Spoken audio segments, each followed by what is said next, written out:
I mean, at the end of the day, like, you just have to accept the result.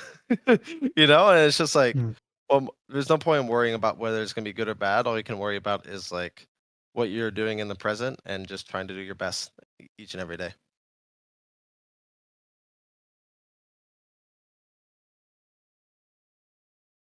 Hey guys, this is Pedro back with another interview, this time covering VCT Americas Stage 1 Media Day. For this occasion, I'm here accompanied by Yay of Evil Geniuses coming off of their appearance in Kickoff a few months ago. Now getting ready to get back into the swing of things and doing well in Stage 1 and beyond that point. So, Yay, thank you so much for giving me the opportunity for this quick interview.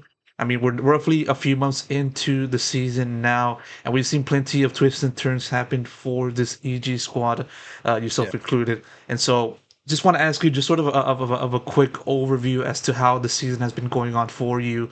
What has been some of the biggest like aspects that you kind of looked at that gave you the biggest impression, everything else of the like, and etc. etc.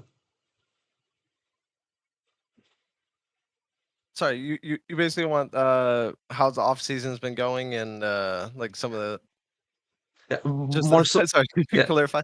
yeah. I just kind of yapping right there, but how'd you kind of look back on the season so far? You know, just this season. You know, competing in kickoff and having to compete and then move on from that.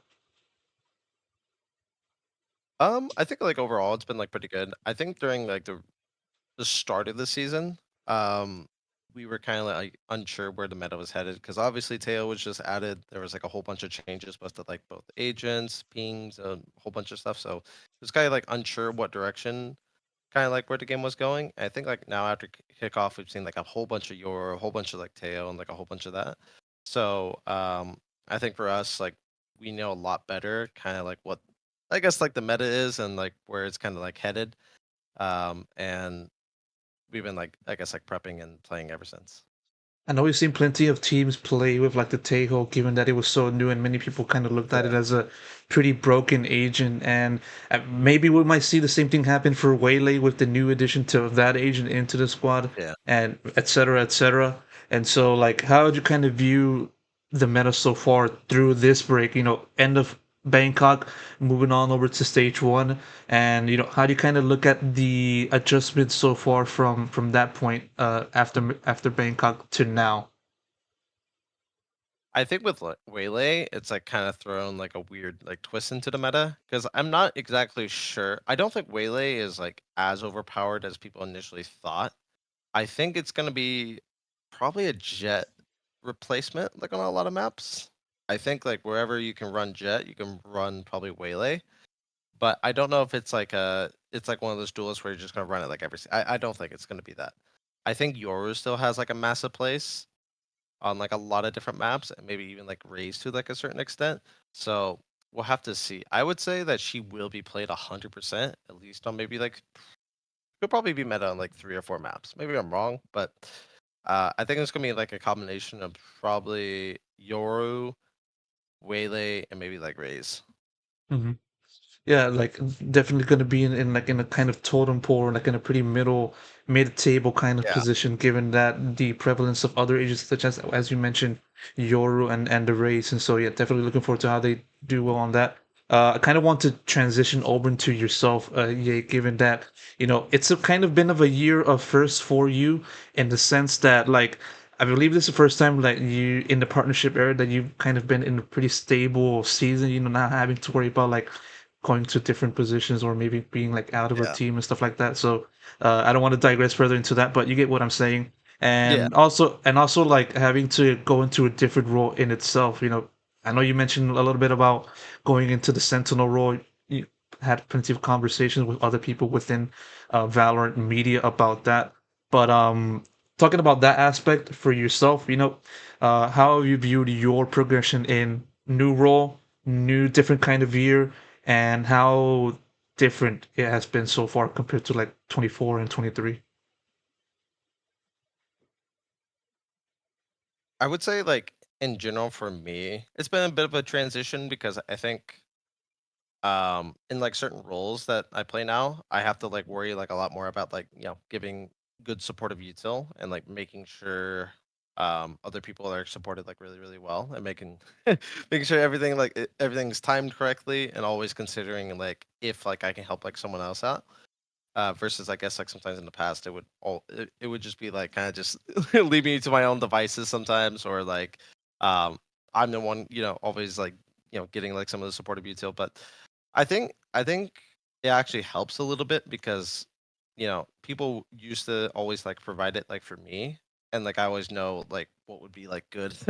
I guess like for me, like instantly like I would know like what they're trying to do, and like now I'm able to provide some of that same like utility for like some of my teammates. So it's been like a kind of like like a POV shift, and yeah, it's been good like overall. I know for a lot of people, being put into that kind of transition might be like a massive culture shock, given, this is the kind of way that they've been playing for a very long time. Yeah. And for some people they may not be able to make that transition happen 100%.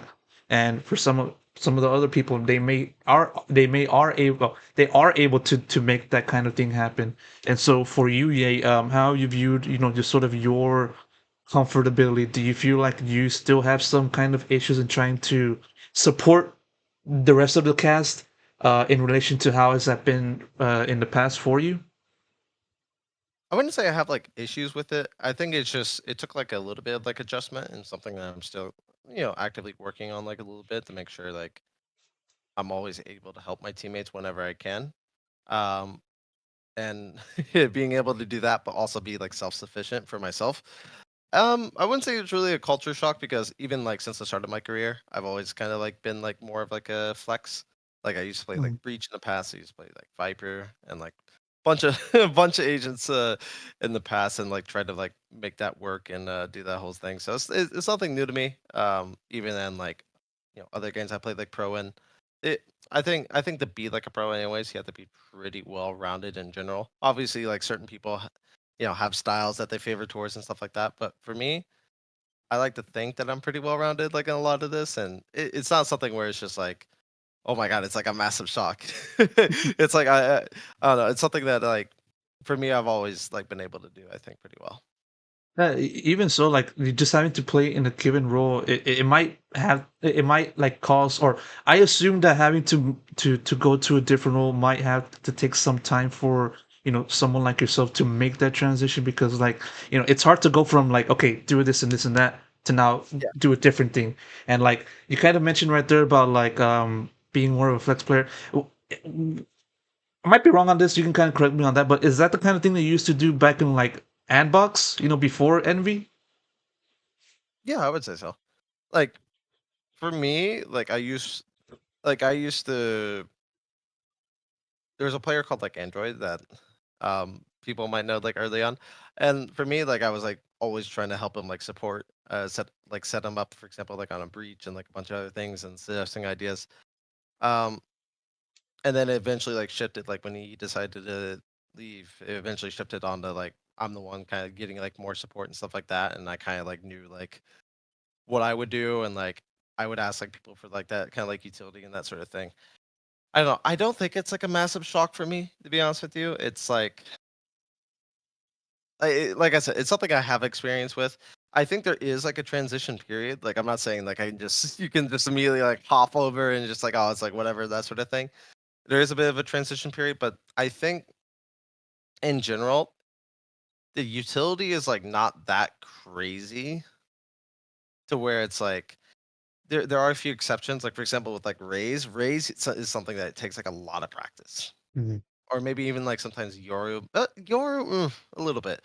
Yeah, I guess like yeah, Yoru would be like another. Neon would be like another. I would say where it's like that's something where it takes like a lot of like I think mechanical skill, and that's something that you need like a lot of playtime. I think for of not even just like playing against pros, but just playing like ranked in general. But I would say for just like Sentinel roles or even like some of the controller roles, most of the util is like pretty basic, where it's just like you smoke on this timing, you don't die, like you don't try to take like too many like first engagements since you have all the smokes, and it's like the utility is like simple enough where it's like and then like your some of your only duties are to just offer smokes or try to get smokes to like other people. Yeah, and like I don't think that's like Mm, a very very hard transition versus like some like other agents, for example.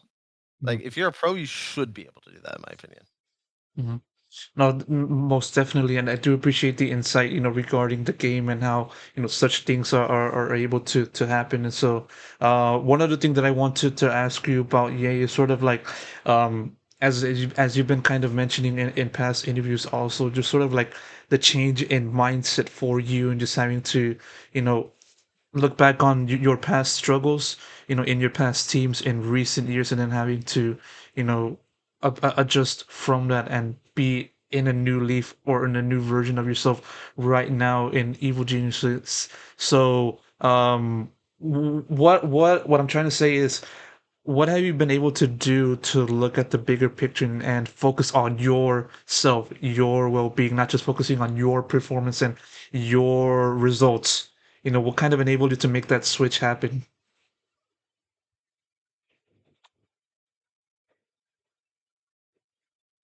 I'd say it's something somewhat still battle with because like obviously you don't want to be like still like results oriented and stuff like that, but it's like how do I explain? I guess it's just accepting like it is what it is. I think at the end of the day, where it's like you can go out there and I guess like spend all the energy like worrying about like results and like trying to like you know hold yourself to like a super high standard, or you can just take it like I guess like day by day. And I feel like at the end of the day, as long as you're just doing the best that you can, like every single day, um, I mean, at the end of the day, like you just have to accept the result, and it's just like, Mm. well, there's no point in worrying about whether it's gonna be good or bad. All you can worry about is like what you're doing in the present and just trying to do your best each and every day. No, no, for sure. One more question I want to squeeze in before I wrap this up. I remember Potter did an interview with somebody else, like another media member, uh, during kickoff, and she mentioned about how um, that she's trying to make sure that no not many or that everybody doesn't know or that everybody wants you to know you as more than just a chambermaid, because obviously like 2023, that's like your in many people's opinions the peak of your performance. And Yeah. so, I mean, with that said, how would you want to be called in your new version, in your 2025 version of yourself? If people call you a chambermaid, how would you want to call yourself? I mean, I there's not really something I just want to be called. I guess it's like whatever. I, at the end of the day, people are just gonna say like whatever they want, you know. Mm, yeah. So honestly, my answer to that is I'll just let them decide. I'll play my game and we'll let them decide. Oh, for sure. Definitely understandable on that as well. And, really do appreciate the insight you provided to me and the viewers regarding the current status of the team and also the current status of yourself. Hopefully, you guys can continue this momentum, or more so build on the momentum from kickoff into Yep. stage one and everything beyond that. Yay, thank you so much for the interview. Really do appreciate it again. And of course, Of course. best of luck goes to yourself and the rest of the team. Thank you. Take care. You It too, was a man. pleasure.